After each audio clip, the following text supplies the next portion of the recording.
Hey everyone, and welcome. Today we're diving into a mathematical tool that is, believe it or not, hiding in plain sight, literally all around us. It's the power of proportion. And together we're going to uncover this incredibly simple, really powerful rinse and repeat method that can solve some surprisingly tough problems. You ready? Let's jump in. Okay, so this sounds like the setup to a joke, right? A long car ride, a huge sports contract, and a trip to the supermarket. I mean, they seem totally unrelated, but they are all connected by the exact same really elegant mathematical principle. And trust me, by the end of this, you're going to see exactly how. All right, so the big idea that links all of these things together is something called direct variation. Now, I know that sounds super technical, but the concept itself is actually incredibly simple. So there's the official textbook definition, but what does it really mean? Well, all it means is that when one thing goes up, another thing goes up with it at a perfectly steady, predictable rate. You know, if you buy twice as many bananas, you pay twice as much. If you drive for twice as long, you go twice as far, assuming you don't hit traffic. It's that simple. And this little equation right here, this is the master key. This unlocks any and all direct variation problems.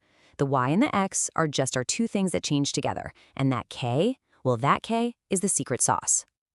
Let's just cut through the algebra for a second. Forget the letters.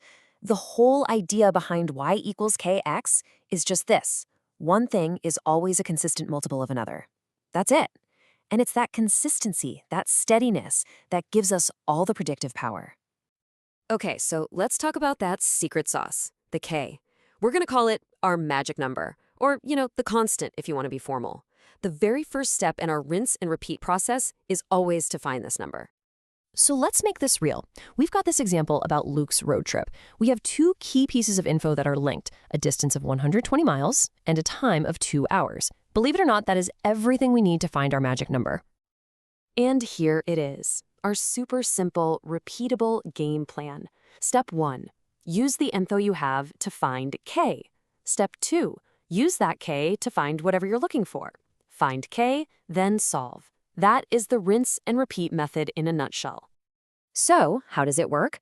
We grab our formula, which in this case is distance equals k times time. We plug in the numbers we know, 120 miles for the distance, 2 hours for the time.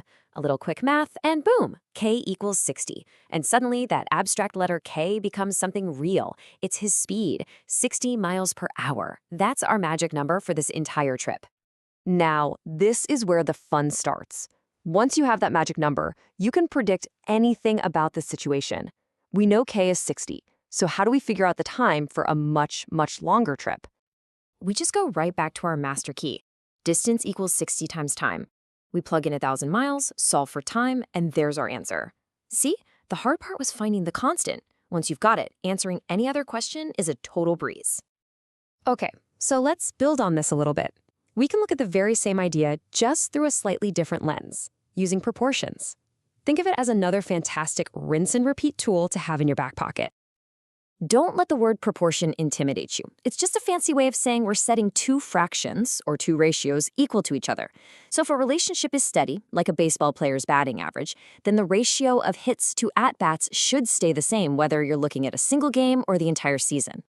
Let's take a look at Alex's batting stats. We know that for every 9 times she's at bat, she gets 2 hits. That's our first ratio, 2/9.